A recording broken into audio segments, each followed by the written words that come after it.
Magandang araw mga kapolitika at welcome back dito sa ating YouTube channel. In this video is magbibigay pa rin po tayo ng ating update dito kay Sofronio Vazquez at ang kanyang pamamalagi dito sa ating bansa kasi dumating na po pala siya noong weekend pa dito sa Pilipinas.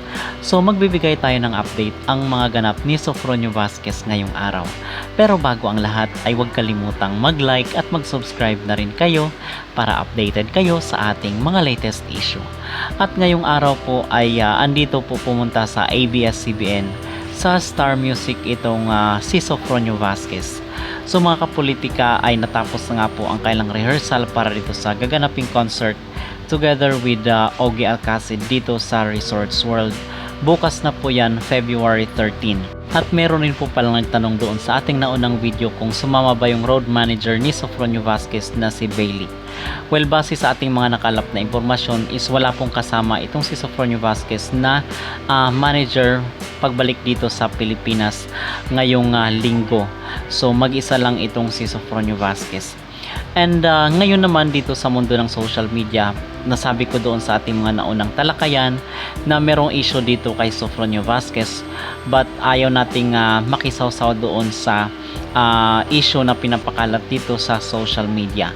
For the engagement lang po yon ng mga pages, but I think this time around is worth it na bigyan po natin ng ating reaksyon at ng ating opinion mga kapolitika dahil libo-libo na po ang napareact dito sa isang post sa social media patungkol dito sa sexualidad ni Sofronio Vazquez. So libo-libo na po ang napakomment doon sa post doon sa isang page na kung saan ay involved nga itong si Sofronio Vazquez. So magbibigay lang po tayo ng ating personal na pananaw dito na kung saan ay sinisiraan po itong kasarian or sexualidad ni Sofronio Vazquez. Most especially ngayon na mainit sa Amerika itong naging pahayag ni Donald Trump na dalawang kasarian lang ang nilikha, which is itong babae at lalaki.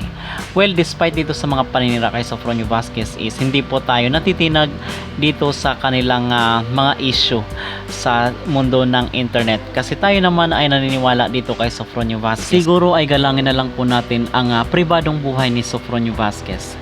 Ang magmamatter po para sa atin ay itong karangalan na ibinigay niya sa ating bansa. Tayo ay naniniwala rin na dalawa lang po talaga ang kasarian na ginawa ng Diyos. Ito ang babae at lalaki. Okay? So yun lamang po ang ating masasabi at maging reaksyon dito sa mga mapanirang post patungkol kay Sofronio Vazquez.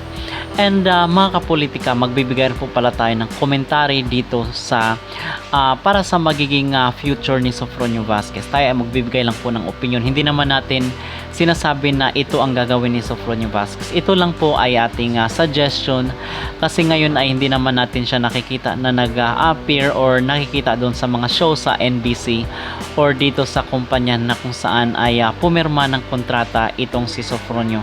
Ang sabi nga nila ay auto-signed itong si Sofronio doon sa kontrata ng NBC.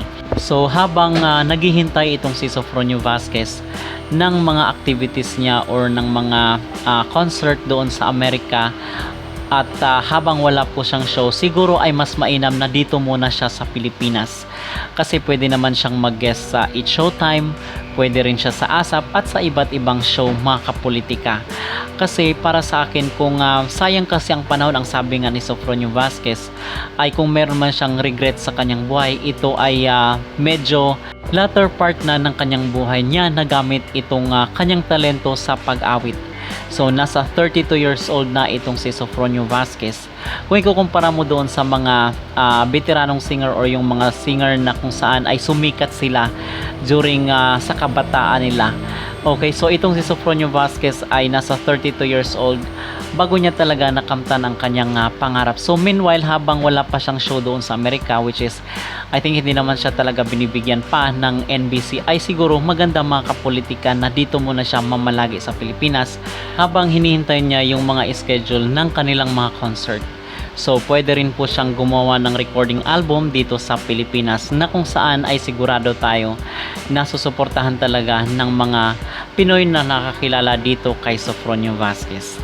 Yun lamang po ang aking maging opinion dito mga kapolitika. Sayang yung panahon na lumilipas. At yun po ang ating update today. At ano ang inyong maging reaksyon dito mga kapolitika kung kayo ang tatanungin dito sa isyong ito na ipinapakalat ng ibang mga pages dito sa mundo ng social media patungkol dito sa kasarian ni Sofronio Vasquez. At agree po ba kayo na habang naghihintay itong si Sofronio Vasquez ng kanyang mga concerts doon sa ibang bansa ay pwede na dito muna siya sa Pilipinas mamalagi? Mag-comment down below at huwag kalimutang mag-like at mag-subscribe na rin kayo para updated kayo sa ating mga latest issue.